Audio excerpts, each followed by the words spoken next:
इतिहास में कुछ नाम इतने बड़े हो जाते हैं कि उनके सामने बाकी सब नाम धुंधले पड़ जाते हैं। हम नूह को जानते हैं, हम बाढ़ को जानते हैं, हम जहाज को जानते हैं, हम इंद्रधनुष को भी जानते हैं, लेकिन उस कहानी के बीच एक ऐसा नाम है जो चुपचाप खड़ा रहता है, जैसे पुराने समय की किसी टूटी दीवार पर बचा हुआ अंतिम पत्थर।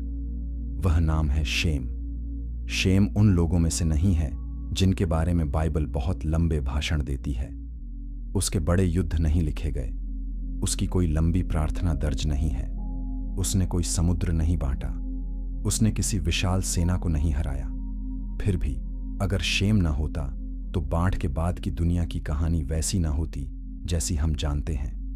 वह एक पुत्र था, लेकिन केवल पुत्र नहीं, वह एक गवाह था, वह एक सेतु था, वह उस दुनिया का जीवित स्मारक था जो पानी में डूब गई, और उस दुनिया का भी हिस्सा था जो बाद में अब्राहम और फिर मसीह तक पहुंची। यही बात उसकी कहानी को असाधारण बनाती है। कल्पना कीजिए एक ऐसे मनुष्य की जिसने वह संसार देखा जिसमें लोग इतने भ्रष्ट हो चुके थे कि पृथ्वी हिंसा से भर गई। फिर उसने जहाज बनते देखा, उसने आकाश को फटते देखा, उसने पूरी दुनिया को जल में डूबते देखा, उसने नई धरती पर पहला उजाला देखा, उसने मानव जाति को फिर से शुरू होते देखा, और फिर वर्षों और सदियों के बाद वह इतना लंबा जीवित रहा कि अब्राहम का समय भी उसके जीवन से दूर नहीं था। इसका अर्थ क्या है? इसका अर्थ है कि शेम केवल एक वंशावली का नाम नहीं था, वह इतिहास की चलती फिरती याद था। एक ऐसी दुनिया में जहां कोई छपी हुई बाइबल नहीं थी, जहां कोई रिकॉर्डिंग नहीं थी, जहां कोई कैमरा नहीं था, वहां याद रखने वाले लोग ही इतिहास थे। शेम उन लोगों में सबसे महान स्मृतियों में से एक था। उसके भीतर केवल घटनाएं नहीं थीं, उसके भीतर चेतावनी थी, उसके भीतर दया की कहानी थी, उसके भीतर न्याय की याद थी, उसके भीतर उस परमेश्वर का भय था जिसने दुनिया को देखा, आंका और फिर भी दया करके एक परिवार को बचाया। लेकिन शेम की कहानी केवल वह जीवित रहा तक सीमित नहीं है। असली बात यह है कि उसने किस बात को जीवित रखा। उसने ज्ञान को जीवित रखा, उसने स्मृति को जीवित रखा, उसने परमेश्वर के भय को जीवित रखा, उसने यह सच जीवित रखा कि न्याय वास्तविक है और दया भी वास्तविक है। उसके जीवन में बाइबल का एक गहरा पैटर्न दिखाई देता है। परमेश्वर अक्सर इतिहास बदलने के लिए उन लोगों को चुनता है जो बहुत शोर नहीं करते, लेकिन बहुत गहराई से टिके रहते हैं। शेम का नाम आज बहुत कम लोगों की बातचीत में आता है। बहुत से लोग उसे केवल नूह के 3 पुत्रों में से एक के रूप में जानते हैं, लेकिन बाढ़ के बाद की दुनिया में यही पुत्र एक ऐसी रेखा का हिस्सा बना जिसके बारे में बाद में पूरी मानव कहानी को समझने के लिए बात करनी पड़ी। उससे जातियां निकलीं, उससे लोग निकले, उससे वह परंपरा निकली जिसने एक ईश्वर की उपासना की गवाही को संभाले रखा, और अंत में उसी रेखा में बहुत दूर आगे चलकर यीशु मसीह का आगमन हुआ। सोचिए कैसा लगता होगा ऐसे आदमी होना जो अपने पीछे डूबी हुई दुनिया का बोझ लेकर चलता हो। कैसा लगता होगा जब हर नई पीढ़ी उसे देखती हो और जानती हो कि यह आदमी उन दिनों के बारे में बता सकता है जिनके बारे में बाकी लोग केवल सुनते हैं। उसके शब्द केवल कहानी नहीं रहे होंगे, वे चेतावनी रहे होंगे। जब वह कहता होगा कि पाप बढ़ता है तो वह कोई सिद्धांत नहीं बोल रहा था, उसने उसका अंत अपनी आंखों से देखा था। जब वह कहता होगा कि परमेश्वर दयालु है तो वह भी केवल विचार नहीं था, वह एक आदमी की गवाही थी जो मृत्यु के महासागर से बचाया गया था। यही वजह है कि शेम की कहानी को सूखी वंशावली की तरह नहीं सुनना चाहिए। यह एक ऐसे व्यक्ति की कहानी है जो 2 दुनियाओं के बीच खड़ा है। उसके पीछे जल में डूबी हुई सभ्यता है, उसके आगे वादा, राष्ट्र और उद्धार की कहानी है, और वह बीच में खड़ा है, शांत, स्थिर और लगभग भूला हुआ। लेकिन अक्सर बाइबल में सबसे शांत नाम ही सबसे गहरे अर्थ रखते हैं, क्योंकि परमेश्वर की योजना हमेशा मंच पर खड़े सबसे चमकदार मनुष्यों से नहीं चलती। बहुत बार वह उन लोगों से चलती है जो सही समय पर सही बात को संभाले रखते हैं, जो सत्य को गिरने नहीं देते, जो पवित्र बातों को हल्का नहीं होने देते, जो अगली पीढ़ी तक आग को बुझने नहीं देते। शेम ऐसा ही एक नाम है। उसकी कहानी की शुरुआत महिमा में नहीं बल्कि अंधेरे में होती है। वह किसी सुनहरे युग में नहीं जी रहा था। वह उस समय जी रहा था जब पृथ्वी बिगड़ चुकी थी, जब मनुष्य का दिल टेढ़ा हो चुका था, जब हंसी में भी हिंसा छिपी थी, जब शक्ति, पाप और घमंड ने दुनिया को भर दिया था। और इसी टूटे हुए संसार में एक परिवार परमेश्वर की ओर मुड़ा रहा। यहीं से शेम की सच्ची कहानी शुरू होती है, क्योंकि किसी आदमी को समझने के लिए केवल उसका नाम नहीं, उसका समय भी समझना पड़ता है। और शेम का समय डरावना था। वह केवल नूह का पुत्र नहीं था, वह उस पीढ़ी का साक्षी था जिसने न्याय को बुलाया। और अब हमें उसी दुनिया में उतरना होगा, उस दुनिया में जहां आकाश अभी साफ था लेकिन न्याय की आहट पहले ही चल चुकी थी। अध्याय 2। जब पृथ्वी हिंसा से भर गई, शेम का बचपन और युवावस्था किसी शांत, पवित्र और सरल संसार में नहीं बीती होगी। वह उस समय बड़ा हुआ जब पृथ्वी का बाहरी रूप शायद सुंदर था, लेकिन उसका हृदय सड़ चुका था। खेत थे, नगर थे, परिवार थे, काम था, हंसी थी, लेन देन था, विवाह थे, उत्सव थे, लेकिन इस सब के भीतर कुछ टूट चुका था। बाइबल कहती है कि पृथ्वी परमेश्वर के सामने बिगड़ गई थी और हिंसा से भर गई थी। इसका अर्थ केवल इतना नहीं कि लोग गलतियां कर रहे थे, इसका अर्थ है कि बुराई अब आदत बन चुकी थी। शेम ने यह सब देखा होगा। उसने देखा होगा कि लोग पाप को पाप समझना छोड़ चुके हैं। उसने देखा होगा कि जो बात कभी शर्म की थी वह अब सामान्य हो गई है। उसने देखा होगा कि शक्ति रखने वाले लोग और भी कठोर होते जा रहे हैं। उसने देखा होगा कि मनुष्य का दिल बाहर से सभ्य दिखता है, आन पर भीतर से विद्रोही हो चुका है। यह वही दुनिया थी जिसमें नूह परमेश्वर के साथ चलता था, और यही बात इस परिवार को बाकी सबसे अलग बना रही थी। कल्पना कीजिए कि शेम अपने पिता नूह को देखता है, एक ऐसा आदमी जो भीड़ जैसा नहीं है, जो बहाव के साथ नहीं चलता, जो लोगों को खुश करने के लिए सत्य नहीं बदलता। नूह शायद अपने समय में अजीब लगता होगा। शायद लोग उसका मजाक उड़ाते होंगे, शायद कहते होंगे, तुम्हारा परमेश्वर कहाँ है? तुम इतना क्यों डरते हो? बाकी सब जैसे जी रहे हैं, तुम भी वैसे ही जी लो। लेकिन नूह अलग रहा, और जो पुत्र अपने पिता को ऐसे समय में खड़ा देखता है, उसका मन या तो टूट जाता है या मजबूत हो जाता है। शेम का मन मजबूत हुआ। यही शेम की कहानी का एक महत्वपूर्ण भाग है। उसकी धार्मिकता किसी आसान माहौल में नहीं बनी, वह आराम में नहीं बनी, वह विरोध में बनी। उसने सत्य को उस समय पकड़ा जब झूठ सामान्य हो चुका था। यह बात आज भी गहराई से छूती है, क्योंकि विश्वास का असली मूल्य तभी दिखाई देता है जब पूरी दुनिया दूसरी दिशा में जा रही हो। शेम ने शायद अपने घर और बाहर की दुनिया में बड़ा फर्क महसूस किया होगा। घर में परमेश्वर का भय था, बाहर उपहास, घमंड और भ्रष्टता थी। घर में आज्ञाकारिता की बात होती होगी, बाहर लोग अपनी इच्छा को नियम मानते होंगे। घर में आने वाले न्याय की चेतावनी रही होगी, बाहर लोग कहते होंगे कुछ नहीं होगा। लेकिन समस्या यह थी कि कुछ होने वाला था। जब बुराई बढ़ती है तो अक्सर लोग उसे प्रगति समझ लेते हैं। जब मनुष्य परमेश्वर से दूर जाता है और तो वह खुद को और स्वतंत्र महसूस करता है। पर बाइबल हमें बार बार दिखाती है कि परमेश्वर से दूर जाती स्वतंत्रता अंत में विनाश बन जाती है। शेम ने यह सत्य बहुत जल्दी समझ लिया होगा। शायद उसने लोगों की हंसी सुनी हो, शायद उसने देखा हो कि कैसे एक पीढ़ी अपने ही पाप में इतना खो जाती है कि चेतावनी भी उसे मजाक लगती है। और फिर भी शेम केवल देखने वाला नहीं था, वह उस परिवार का हिस्सा था जिसे परमेश्वर किसी विशेष उद्देश्य के लिए अलग कर रहा था। इसका मतलब यह नहीं कि शेम ने कभी डर महसूस नहीं किया होगा, जरूर किया होगा।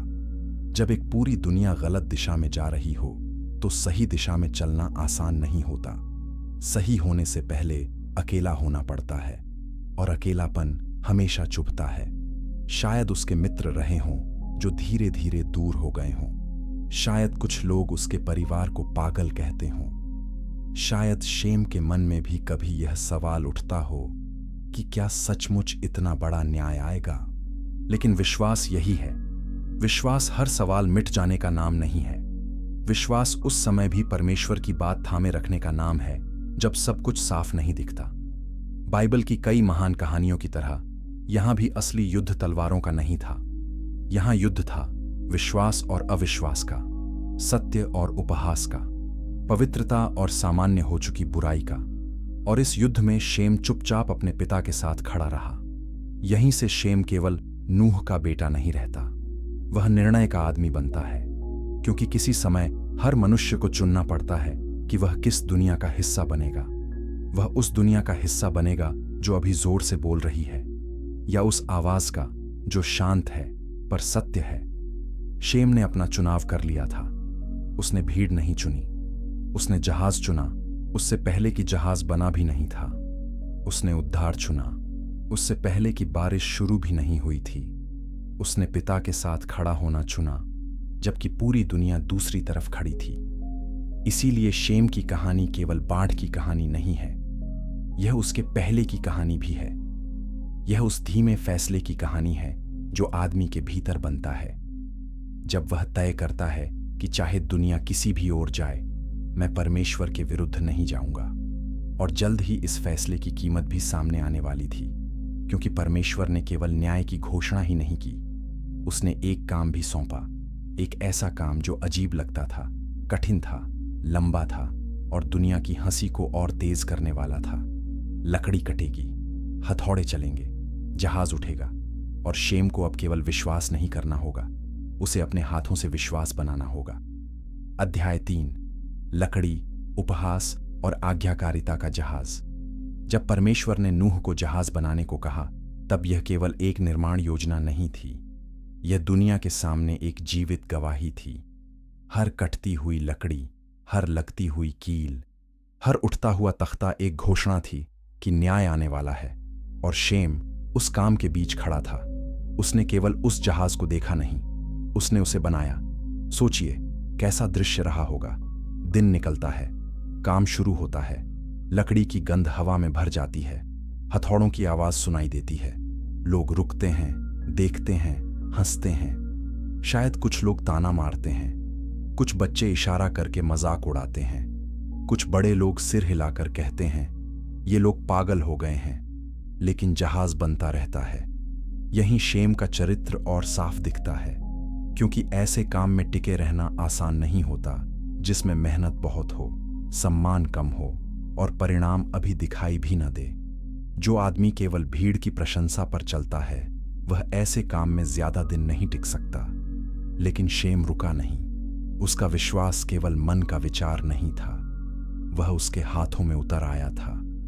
हो सकता है उसने भारी तख्ते उठाए हों, हो सकता है उसने माप लिया हो, रस्सियां खींची हों, लकड़ी काटी हो और अपने पिता के साथ लंबे दिन बिताए हों। यह केवल पिता पुत्र का साथ नहीं था, यह आज्ञाकारिता का प्रशिक्षण था। बहुत लोग परमेश्वर पर विश्वास की बात करते हैं, लेकिन जब उस विश्वास को समय, परिश्रम और उपहास सहना पड़े, तब असली चेहरा दिखता है। शेम का चेहरा वहीं दिखाई देता है। इस पूरी प्रक्रिया में एक गहरा आध्यात्मिक अर्थ भी है। जहाज पहले विश्वास से बना, फिर पानी से परखा गया। यही हर सच्चे विश्वास की राह होती है। पहले परमेश्वर बोलता है, फिर मनुष्य मानता है, फिर समय बीतता है, फिर उपहास आता है, फिर थकान आती है, फिर सवाल उठते हैं और अंत में वह दिन आता है जब पता चलता है कि आज्ञाकारिता व्यर्थ नहीं गई। शेम शायद हर दिन वही काम करता रहा होगा, लेकिन उसके भीतर यह एहसास भी बढ़ता होगा कि यह काम साधारण नहीं है। दुनिया इसे लकड़ी समझ रही थी, पर यह लकड़ी जीवन और मृत्यु के बीच की दीवार बनने वाली थी। दुनिया इसे पागलपन समझ रही थी, लेकिन यही पागलपन जल्द ही बुद्धि कहलाने वाला था। कितनी बार ऐसा हुआ होगा कि लोग पास से गुजरे और हंसे। कितनी बार ऐसा हुआ होगा कि मौसम सामान्य रहा और किसी को भी आसमान से खतरे की बूंद आई। कितनी बार ऐसा लगा होगा कि दिन तो पहले जैसा ही है, फिर यह सब क्यों? और फिर भी जहाज उठता गया। यहीं पर शेम की कहानी हमारे समय से भी जुड़ती है, क्योंकि कई बार परमेश्वर का मार्ग तुरंत समझ में नहीं आता। कई बार आज्ञाकारिता का काम ऐसा लगता है जैसे हम किसी अनदेखी चीज के लिए मेहनत कर रहे हों। बाकी लोग आगे बढ़ते दिखते हैं और परमेश्वर का मार्ग धीमा लगता है। लेकिन शेम की कहानी कहती है, जो परमेश्वर के वचन पर बनता है वही तूफान में टिकता है। फिर वह समय आया जब काम केवल निर्माण का नहीं रहा। जहाज तैयार हुआ और अब वह घड़ी नजदीक आने लगी जिसके बारे में वर्षों से कहा जा रहा था। जानवर आने लगे। यह दृश्य स्वयं में कितना अद्भुत रहा होगा। तरह तरह के जीव जो सामान्यतः अलग अलग दिशाओं में भागते हैं, अब एक ही दिशा में बढ़ रहे हैं, मानो सृष्टि स्वयं परमेश्वर की आज्ञा सुन रही हो, जबकि मनुष्य अब भी हंस रहा हो। शेम ने यह सब देखा। उसने जहाज को आकार लेते देखा, उसने जानवरों को आते देखा, उसने समय को सख्त होते देखा। शायद उसके भीतर अब एक नया तनाव भी पैदा हुआ हो। जो इतने वर्षों से भविष्य में था वह अब दरवाजे पर खड़ा था। लेकिन आखिरी घड़ी में भी दुनिया नहीं बदली। यही पाप की कठोरता है। मनुष्य अक्सर अंतिम चेतावनी तक भी नहीं झुकता। जब तक दरवाजा खुला था तब तक भी कई लोग शायद नहीं समझे। शायद वे कहते रहे, कल देखेंगे, अभी तो कुछ नहीं हुआ, इतनी जल्दी क्या है। लेकिन न्याय अक्सर ऐसे ही आता है, उन लोगों पर अचानक जिन्होंने चेतावनी को हल्का समझा था।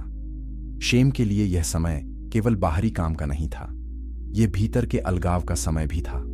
वह जानता था कि दुनिया जिस ओर जा रही है वह अंत है।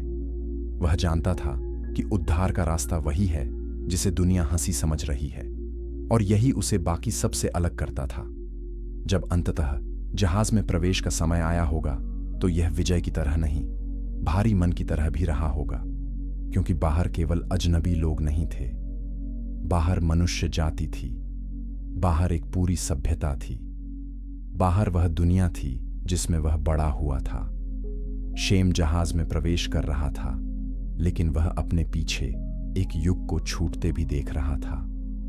फिर वह क्षण आया, वो जो बहुत शांत भी होगा और बहुत भयानक भी। दरवाजा बंद हुआ। कहानी का सबसे ऊंचा शोर शायद उसी से पहले था। उसके बाद आने वाली चीज केवल जल नहीं थी, वह न्याय था। और अब शेम को पहली बार उस सच्चाई के भीतर जाना था जिसकी तैयारी उसने वर्षों तक अपने हाथों से की थी। जहाज बन चुका था, उपहास खत्म होने वाला था। अब आकाश बोलेगा। अध्याय 4। जब जल ने दुनिया को निगल लिया, दरवाजा बंद हो चुका था। बाहर की दुनिया अभी भी वैसी ही दिख रही होगी जैसी हमेशा दिखती थी। शायद कुछ लोग अब भी हंस रहे हों, शायद कुछ अभी भी समझ न पाए हों कि क्या होने वाला है। लेकिन जहाज के भीतर सब कुछ बदल चुका था। वहां इंतजार था, वहां बंद जगह थी, वहां जानवरों की आवाजें थीं, वहां एक अजीब सी चुप्पी भी रही होगी। वह चुप्पी जो तूफान आने से ठीक पहले हवा में भर जाती है।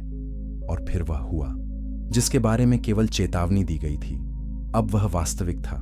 बारिश शुरू हुई। हम में से बहुतों के लिए बारिश एक सुंदर बात है। खेतों के लिए आशीष, गर्मी में राहत, सूखी मिट्टी पर जीवन। लेकिन उस दिन बारिश दया की नहीं, न्याय की आवाज थी। आकाश खुला, पृथ्वी के सोते फूटे, जल ऊपर से भी आया, नीचे से भी। और दुनिया जो कल तक अपनी शक्ति पर गर्व करती थी, अब पानी के सामने असहाय थी। शेम उस जहाज के भीतर था। उसने जहाज को हिलते हुए महसूस किया होगा। उसने लकड़ी के ढांचे को दबाव में कराहते हुए सुना होगा। उसने जानवरों की बेचैनी देखी होगी। उसने अपने परिवार की आंखों में डर भी देखा होगा, और भरोसा भी, क्योंकि विश्वास का मतलब डर का न होना नहीं है। विश्वास का मतलब है डर के बीच भी सही जगह पर बने रहना। शेम की भूमिका यहां भी केवल यात्री की नहीं रही होगी। जहाज के भीतर जीवन संभालना आसान काम नहीं था। इतने जीव, इतनी जगह, इतनी बंदी, इतना समय, इस सब के बीच सेवा, धैर्य और अनुशासन चाहिए था। जिस आदमी ने जहाज बनाते समय अपने हाथ इस्तेमाल किए थे, वही अब उसमें जीवन को बनाए रखने में भी लगा होगा। भोजन, देखभाल, सफाई, व्यवस्था, उद्धार भी जिम्मेदारी मांगता है। बाढ़ की कहानी को हम अक्सर केवल विशाल जल के रूप में देखते हैं, लेकिन उसके भीतर बंद लोगों के मन को कम सोचते हैं। शेम ने बाहर की दुनिया को मिटते नहीं देखा होगा जैसे कोई ऊंचे पहाड़ से दृश्य देखता है। उसने उसे खोया होगा जैसे कोई अपने समय को खोता है। हर दिन जहाज के भीतर बीतता होगा, और हर दिन यह सच और भारी होता होगा कि पुरानी दुनिया अब नहीं रही। कैसा रहा होगा वह समय जब बाहर केवल जल था, न खेत, न रास्ते, न नगर, न बाजार, न लोगों की भीड़, केवल जल। जहां कभी मनुष्य अपने नाम ऊंचे कर रहे थे, वहां अब लहरें थीं। जहां कभी शक्ति का दिखावा था, वहां अब मौन था।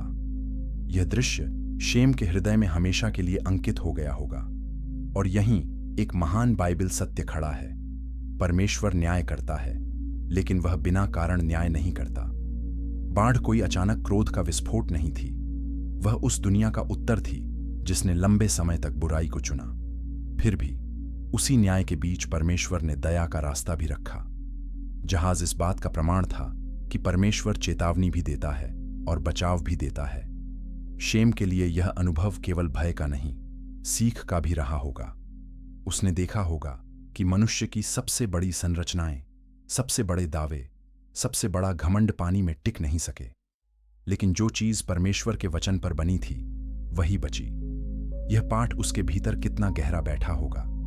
बाद में जब वह नई पीढ़ियों को बताता होगा, तो वह केवल घटना नहीं बता रहा होता, वह यह भी बता रहा होता कि मनुष्य अपने बल से नहीं, परमेश्वर की दया से जीवित रहता है। फिर धीरे धीरे वह दिन भी आया जब जल उतरने लगा।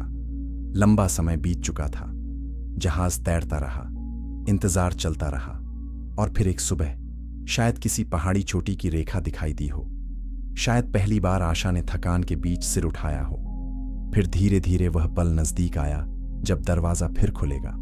जब शेम ने नई धरती पर कदम रखा होगा, तो वह केवल बचा हुआ आदमी नहीं था, वह एक गवाही बन चुका था। उसके पांव मिट्टी पर थे, लेकिन उसका मन अभी भी उस यात्रा की गूंज से भरा रहा होगा। बाहर हवा अलग होगी, दुनिया साफ होगी, आकाश खुला होगा, लेकिन सब कुछ बदल चुका था। पुरानी दुनिया पीछे रह गई थी। ऐसे क्षण में मनुष्य खुशी भी महसूस करता है और बोझ भी। एक नई शुरुआत सामने थी, लेकिन यह नई शुरुआत सस्ती नहीं थी। उसने बहुत भारी कीमत देखी थी। शेम जानता था कि जीवन फिर शुरू हो रहा है, पर उसे यह भी पता था कि पाप की जड़ केवल पानी से नहीं मरती। दुनिया धुल सकती है, लेकिन मनुष्य का दिल अभी भी परमेश्वर को चाहिए। यही कारण है कि बाढ़ के बाद की कहानी केवल राहत की कहानी नहीं है, यह जिम्मेदारी की कहानी है। अब यह परिवार नई मानवता का आरंभ था। अब उनके पास स्मृति थी, अब उनके पास चेतावनी थी, अब उनके पास कृपा का अनुभव था। प्रश्न यह था, क्या नई दुनिया पुरानी दुनिया की गलतियों को दोहराएगी? इस प्रश्न का उत्तर तुरंत नहीं मिला। पहले एक वाचा आई। पहले परमेश्वर ने आकाश में एक चिन्ह रखा। पहले दया को याद किया गया। जल ने दुनिया को निगल लिया था, लेकिन उसी जल के बाद परमेश्वर ने मनुष्य को फिर खड़ा किया।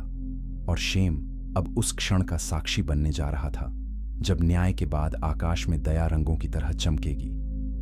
अध्याय 5। इंद्रधनुष के नीचे खड़ी नई मानवता। जब बाढ़ का पानी उतर गया और शेम ने नई धरती पर कदम रखा, तो यह केवल एक परिवार का बचना नहीं था, यह मानव इतिहास का दूसरा आरंभ था। सब कुछ नया दिखता होगा, और लेकिन उस नयापन में गहरी गंभीरता भी रही होगी। यह वैसा नया नहीं था जैसा किसी उत्सव के बाद आता है। यह वैसा नया था जो न्याय के बाद आता है, और न्याय के बाद हर सांस पहले से ज्यादा कीमती लगती है। इस नए आरंभ के बीच एक बहुत महत्वपूर्ण बात हुई। नूह ने वेदी बनाई। यह दृश्य बहुत गहरा है। बाढ़ से बचे लोग सबसे पहले अपने लिए घर नहीं बनाते, वे परमेश्वर की ओर मुड़ते हैं। इसका अर्थ है कि शेम और उसका परिवार अच्छी तरह समझते थे कि वे अपनी समझदारी से नहीं बचे, वे परमेश्वर की दया से बचे। फिर परमेश्वर ने वाचा की। उसने कहा कि वह फिर कभी सारी पृथ्वी को जल प्रलय से नष्ट नहीं करेगा, और इस वाचा का चिन्ह बना इंद्रधनुष। कितनी अद्भुत बात है। वही आकाश जिसने न्याय की वर्षा बरसाई थी, अब दया का चिन्ह उठा रहा था। वही दिशा जहां से भय आया था, अब आश्वासन दे रही थी। शेम के लिए यह क्षण कितना गहरा रहा होगा, क्योंकि इंद्रधनुष केवल सुंदरता नहीं था, वह स्मृति भी था। वह कह रहा था कि परमेश्वर न्यायी है, पर वह दयालु भी है।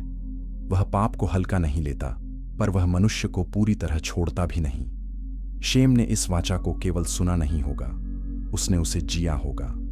उसकी आंखों के सामने दो दुनिया थीं, एक जो नष्ट हुई और एक जो दया में फिर खड़ी की गई।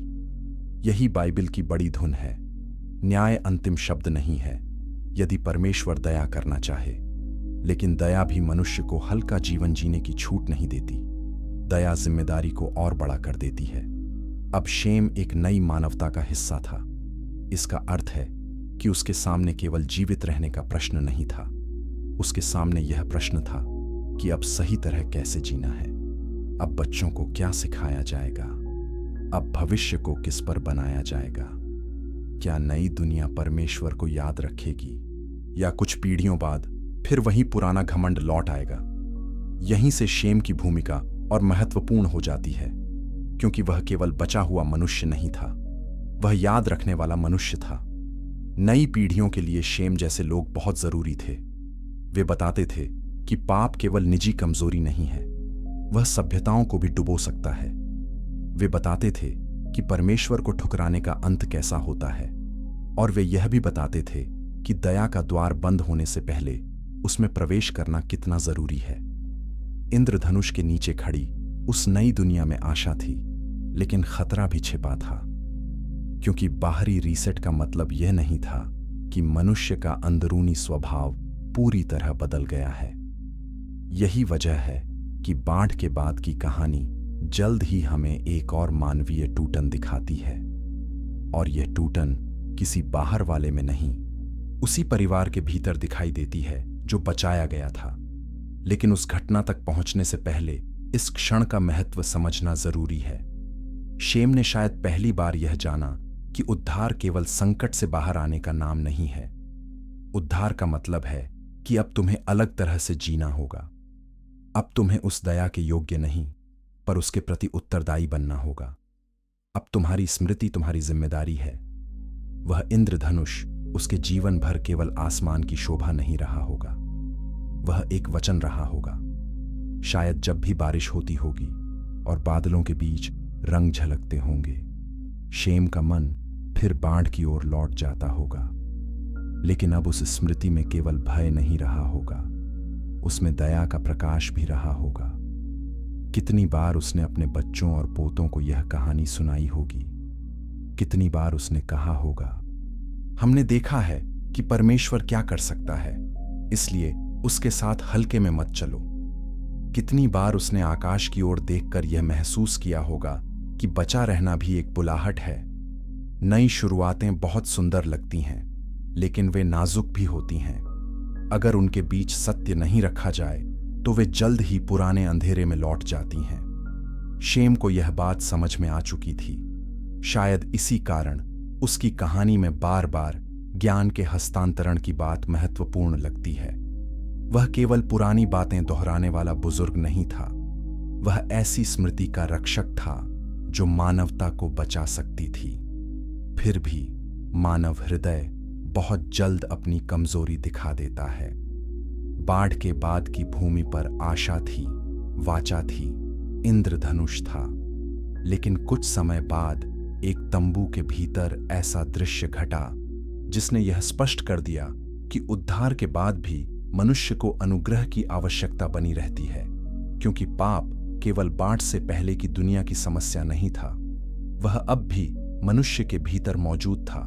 और अब शेम को एक ऐसी परीक्षा से गुजरना था जो बाढ़ जितनी विशाल नहीं थी, पर चरित्र की दृष्टि से उतनी ही निर्णायक थी। बाहर की दुनिया जल से बची थी, अब प्रश्न यह था कि घर के भीतर कौन पवित्रता को संभाले रखेगा। अध्याय 6। तंबू के भीतर हुई वह परीक्षा।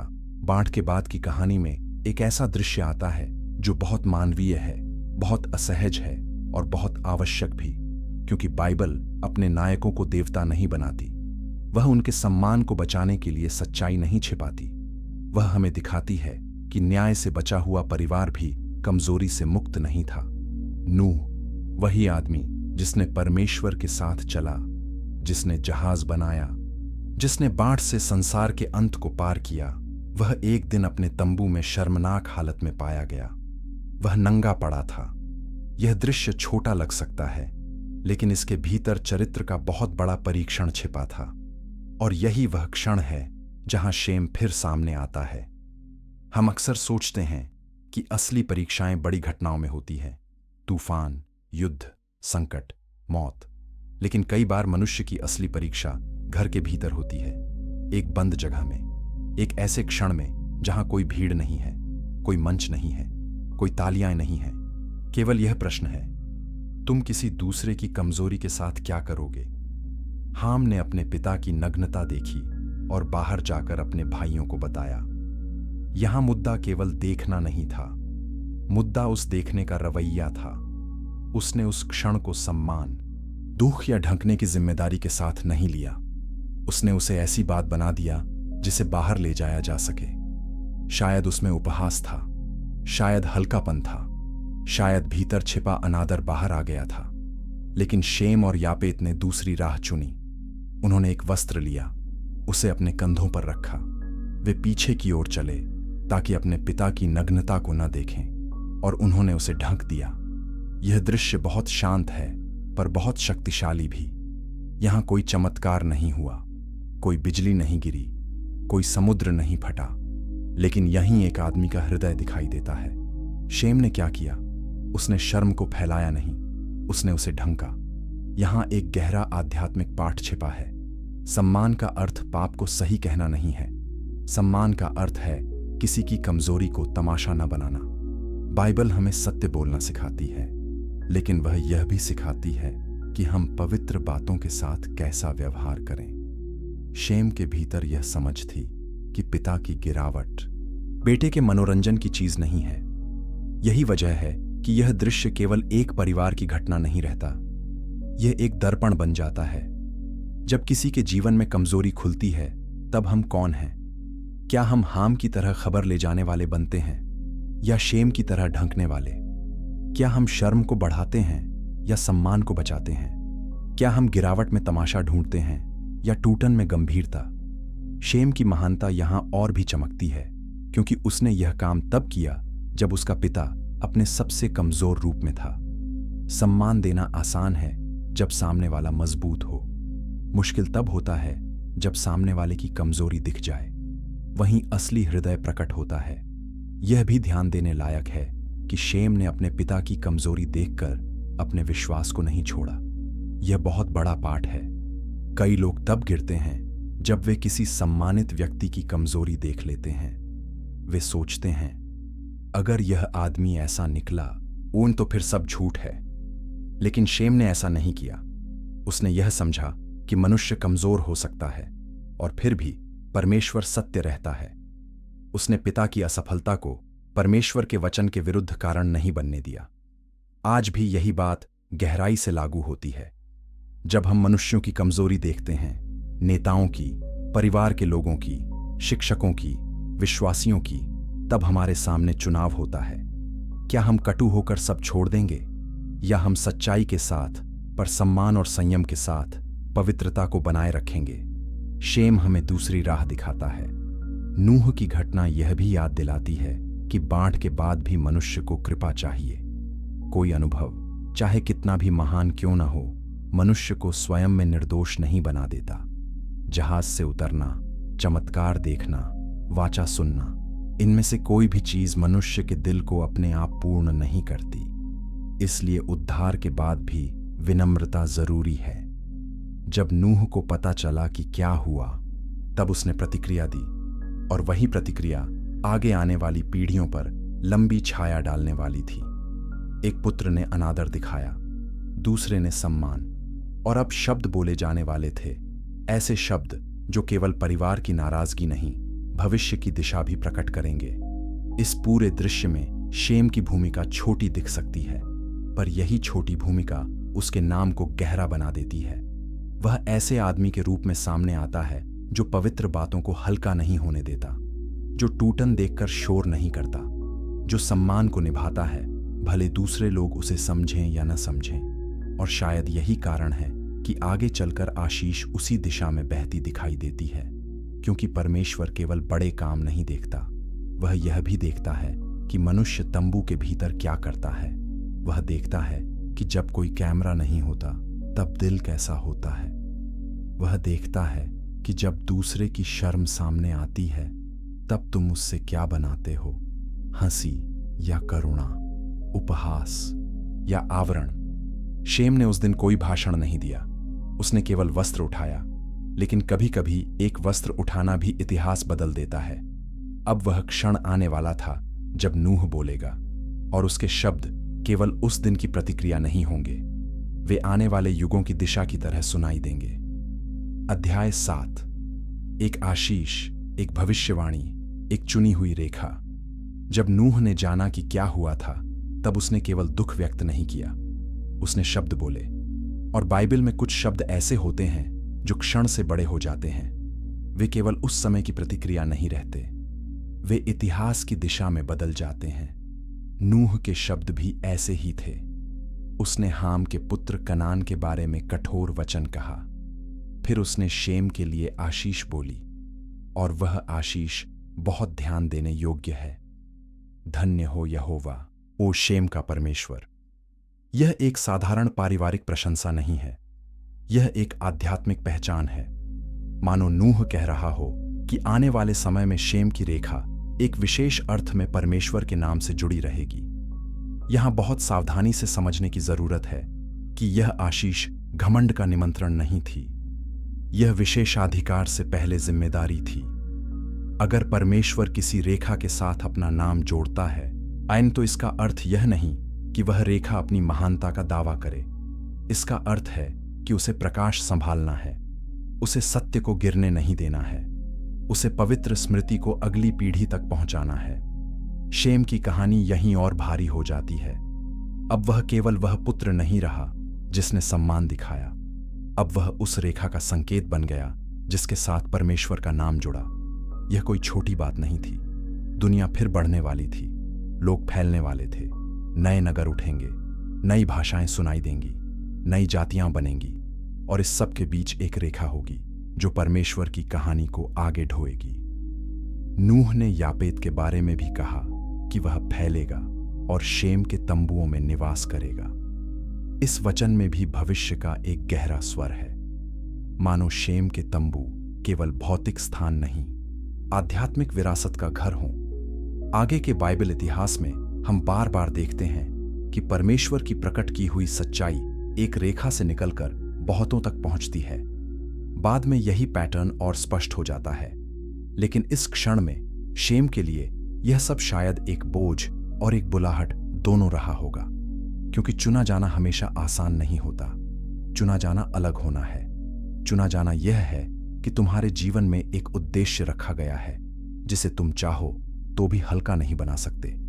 चुना जाना यह है कि तुम्हें केवल जीना नहीं, संभालना भी है।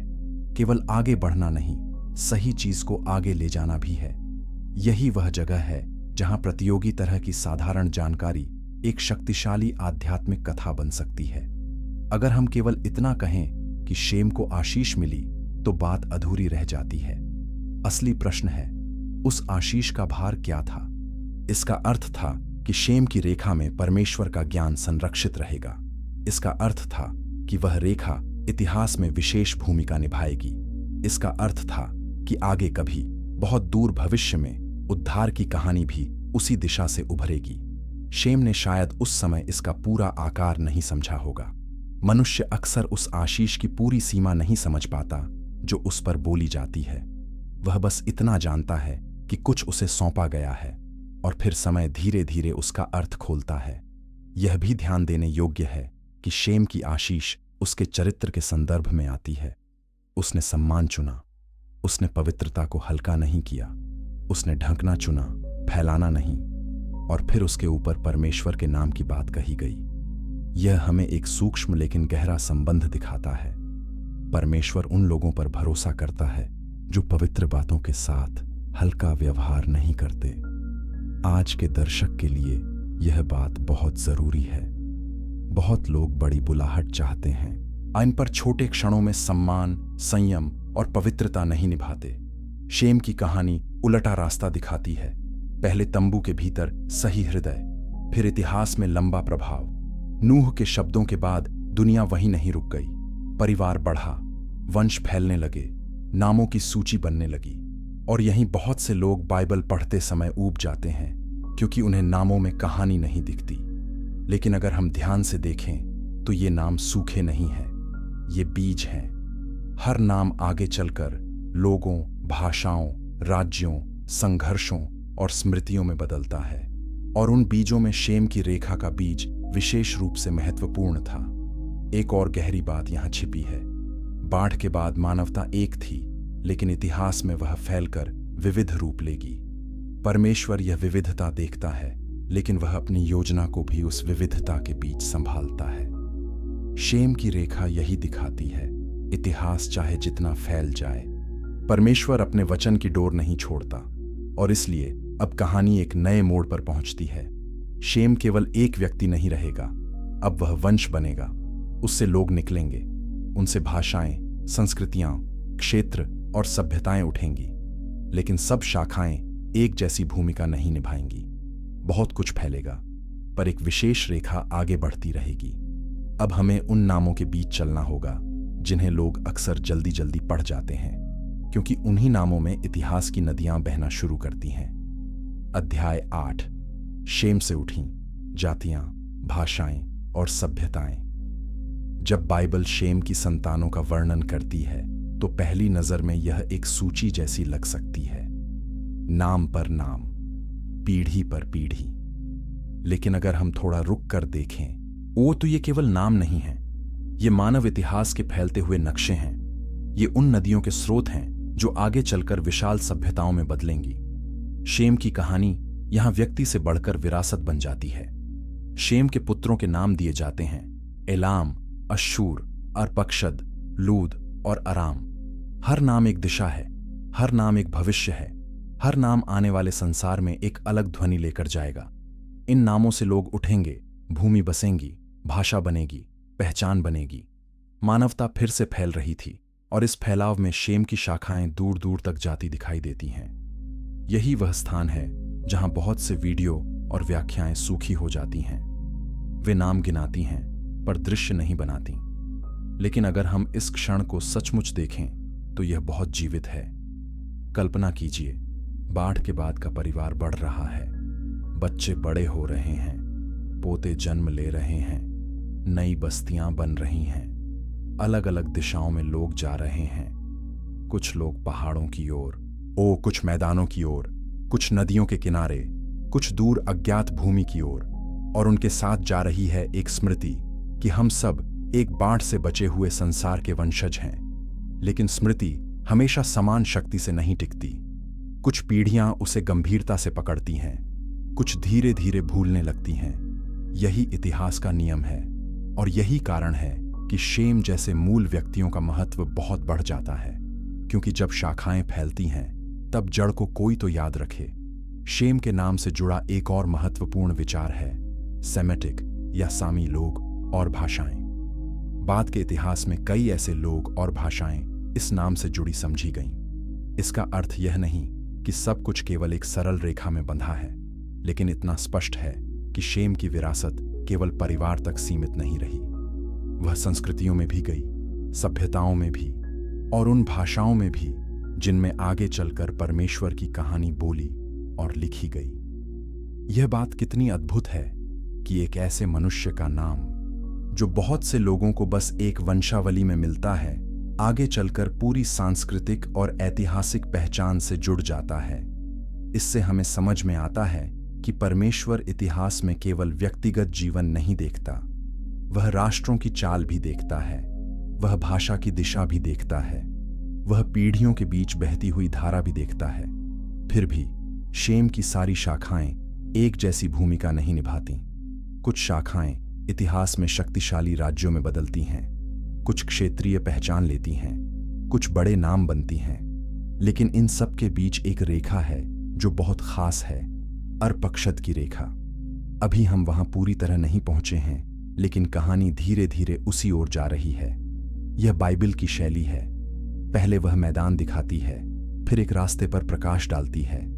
इसी बीच एक और महत्वपूर्ण बात समझनी चाहिए। राष्ट्रों का फैलना केवल भूगोल नहीं है, यह आत्मिक जोखिम भी है। जैसे जैसे लोग फैलते हैं वे अलग होते जाते हैं, और जैसे जैसे वे अलग होते हैं वे स्रोत को भूल भी सकते हैं। शेम की विरासत यहां दो धाराओं में चलती दिखती है, एक व्यापक ऐतिहासिक धारा और एक केंद्रित आध्यात्मिक धारा। एक ओर उससे जातियां निकल रही हैं, दूसरी ओर उसी परिवार के भीतर एक चुनी हुई रेखा आगे बढ़ रही है। यही तनाव इस कहानी को सुंदर बनाता है। शेम एक तरफ राष्ट्रों का पिता जैसा दिखता है, दूसरी तरफ वह वचन की रेखा का पूर्वज भी है। वह व्यापक भी है और केंद्रित भी।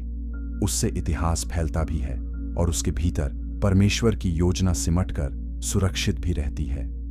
शेम की संतानों का वर्णन हमें यह भी याद दिलाता है कि बाइबल की दृष्टि बहुत बड़ी है। वह केवल एक परिवार की निजी कहानी नहीं लिखती, वह पूरी मानवता के फैलाव को देखती है। लेकिन उस बड़े कैनवस पर भी वह वादा नहीं खोती। यह बहुत महत्वपूर्ण है। परमेश्वर राष्ट्रों को देखता है, पर वह वचन को भी याद रखता है। वह संस्कृतियों को देखता है, अंत पर वह उद्धार की रेखा को भी छोड़ता नहीं। आज जब हम दुनिया को टूटे हुए हिस्सों में देखते हैं, भाषाएं, जातियां, देश, सीमाएं, पहचान, तो शेम की कहानी हमें याद दिलाती है कि मानवता की जड़ एक है और परमेश्वर की निगाह भी सब पर है। लेकिन साथ ही वह यह भी बताती है कि इतिहास का अर्थ केवल फैलाव नहीं है, इतिहास का अर्थ दिशा भी है, और दिशा अब स्पष्ट होने वाली है, क्योंकि शेम की सभी संतानों में से एक रेखा ऐसी है जो धीरे धीरे बाइबल की मुख्य कहानी में केंद्र बन जाएगी। नाम अभी साधारण लग सकते हैं, लेकिन इन्हीं नामों के बीच कहीं वह राह छिपी है जो आगे चलकर अब्राहम तक जाएगी। और जब अब्राहम आएगा तो संसार फिर से बदलना शुरू होगा। लेकिन उससे पहले हमें समझना होगा कि अंधेरे संसार में विश्वास की यह पतली सी रेखा कैसे बची रही, कैसे इतने फैलाव, इतनी पीढ़ियों और इतनी भूल के बीच भी परमेश्वर की बात पूरी तरह बुझी नहीं। क्योंकि इतिहास में सबसे बड़ा चमत्कार केवल बाढ़ से बचना नहीं था, सबसे बड़ा चमत्कार यह भी था कि सत्य एक पीढ़ी से दूसरी तक गिरा नहीं। अध्याय 9, अंधेरे संसार में बची हुई विश्वास की रेखा। जब हम शेम की कहानी को केवल उसके जीवन तक सीमित रखते हैं, तब हम उसका आधा महत्व ही देखते हैं। उसका असली वजन तब समझ में आता है जब हम उसकी रेखा को आगे बढ़ते देखते हैं। कई शाखाएं फैलती हैं, कई नाम उभरते हैं, कई लोग अपने अपने रास्ते जाते हैं, लेकिन इन सब के बीच एक रेखा है जो जैसे अंधेरे में जलती हुई छोटी सी लौ की तरह बनी रहती है। यही रेखा है अर्पक्षद, फिर शेलह, फिर एबेर, और आगे बढ़ती हुई उस दिशा में जहां से अब्राम प्रकट होगा। यह बाइबल की बहुत गहरी शैली है। परमेश्वर हमेशा भीड़ से काम नहीं करता, वह अक्सर एक रेखा रखता है। वह इतिहास के विशाल कोलाहल में एक पतला मार्ग बचाकर रखता है। जब संसार शोर से भर जाता है, परमेश्वर अपनी योजना को अक्सर एक परिवार, एक घर, एक नाम, एक पीढ़ी के भीतर संभाले रखता है। शेम की विरासत इसी सच्चाई का हिस्सा है। सोचिए, बाढ़ के बाद मानवता फिर बढ़ रही है, लोग बस रहे हैं, खेत बन रहे हैं, शक्ति फिर आकर्षित कर रही है, नाम फिर ऊंचे हो रहे हैं, समय बीत रहा है।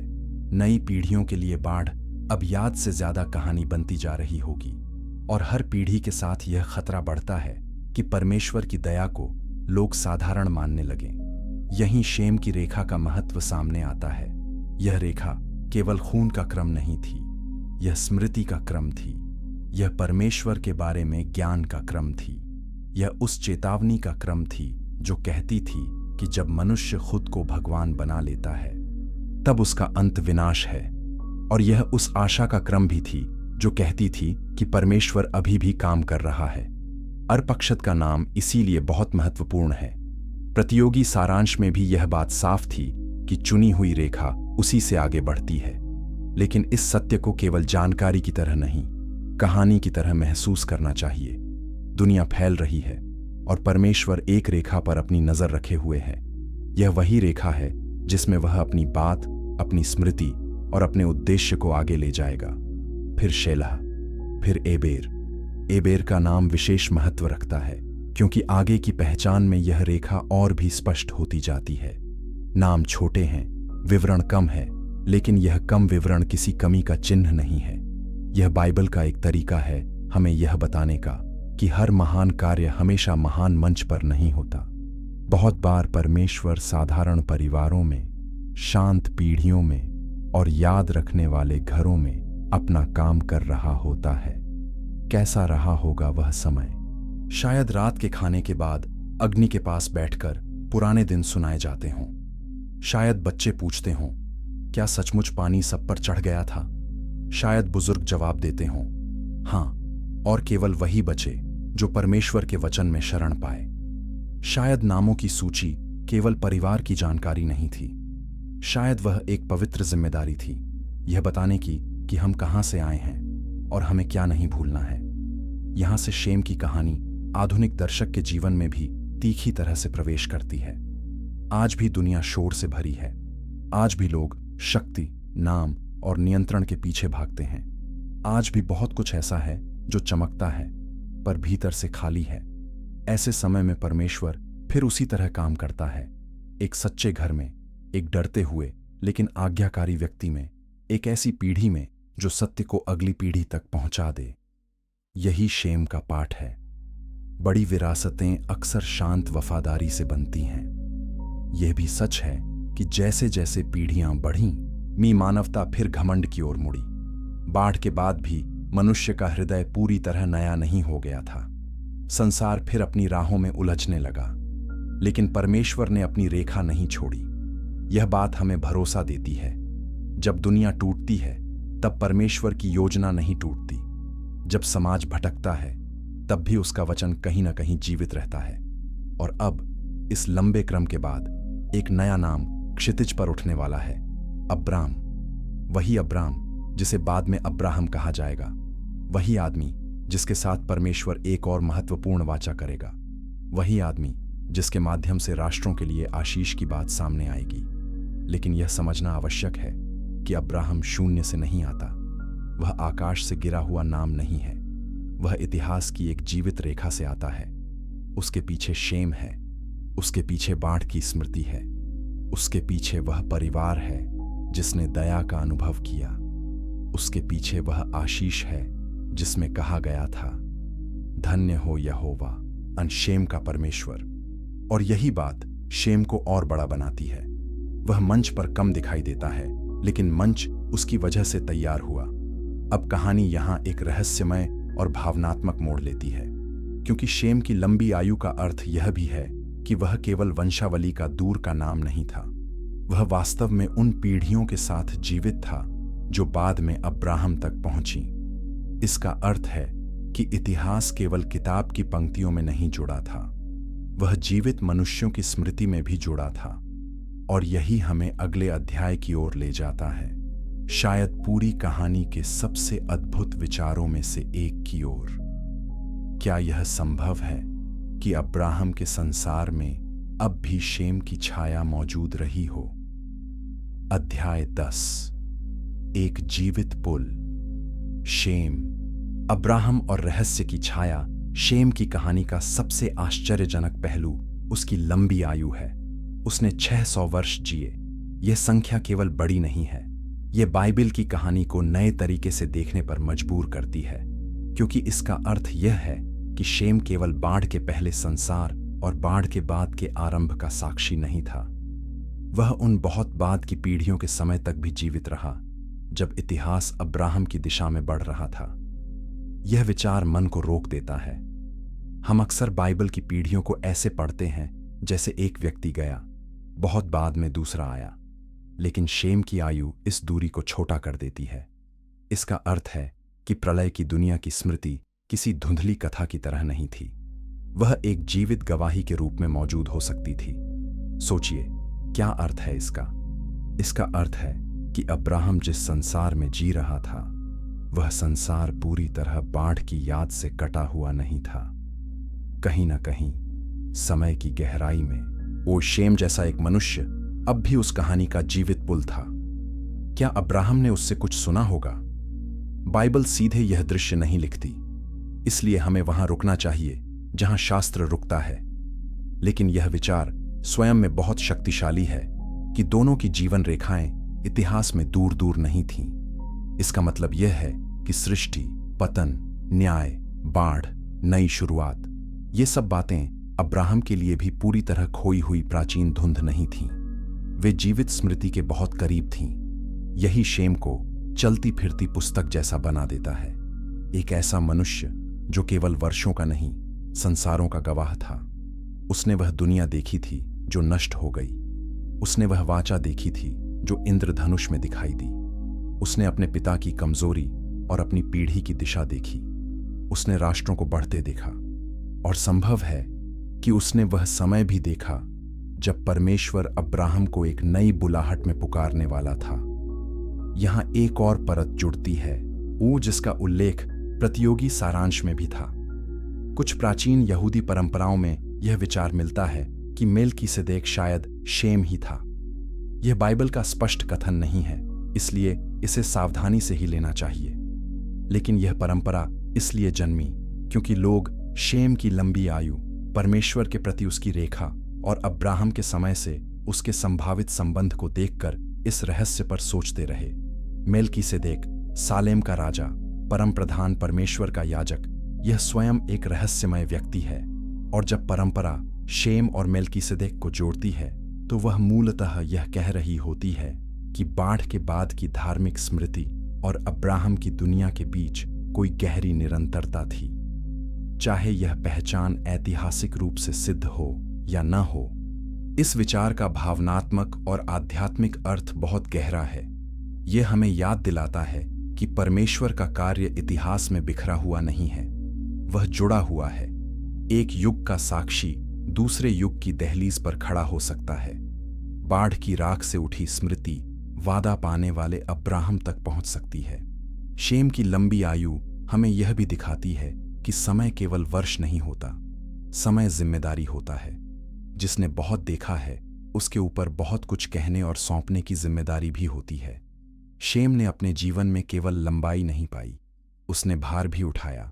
जितनी लंबी उसकी आयु थी उतनी ही लंबी उसकी स्मृति थी और उतनी ही भारी उसकी विरासत थी। आज की दुनिया में स्मृति बहुत जल्दी टूट जाती है, एक पीढ़ी दूसरी से कट जाती है। लोग अपने इतिहास से भी दूर हो जाते हैं और अपने विश्वास की जड़ों से भी। ऐसे समय में शेम एक गहरी चुनौती बनकर सामने आता है। वह पूछता है, तुम क्या संभालकर अगली पीढ़ी तक ले जा रहे हो? न केवल धन, केवल नाम, केवल सुविधाएं, या वह सत्य भी जो संकट के समय आत्मा को बचाता है? यही वजह है कि शेम की कहानी केवल अतीत की नहीं है, वह हर उस घर की कहानी है जहां माता पिता और दादा दादी कुछ पवित्र बातों को बचाकर रखना चाहते हैं। वह हर उस विश्वासी की कहानी है जो टूटती हुई संस्कृति के बीच कहता है, मैं यह आग बुझने नहीं दूंगा।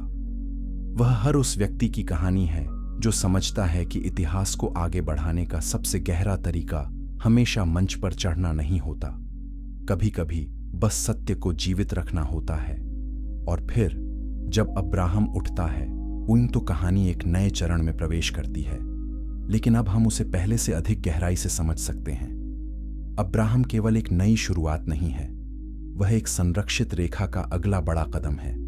उसके पीछे शेम की छाया है, उसके पीछे बाढ़ का सबक है, उसके पीछे वह आशीष है जो एक पुत्र पर बोली गई थी, और उसके पीछे वह परमेश्वर है जो पीढ़ियों को जोड़कर अपना उद्देश्य पूरा करता है। शेम की कहानी अब अंत की ओर नहीं, पूर्णता की ओर बढ़ रही है, क्योंकि उसकी सबसे बड़ी विरासत केवल यह नहीं थी कि वह बहुत लंबे समय तक जीवित रहा। उसकी सबसे बड़ी विरासत यह थी कि उसकी रेखा ने अंततः उस ओर रास्ता बनाया जहां मानवता की सबसे बड़ी आशा जन्म लेगी। अब हमें उस अंतिम और महान सत्य तक पहुंचना है। शेम की कहानी अब मसीह की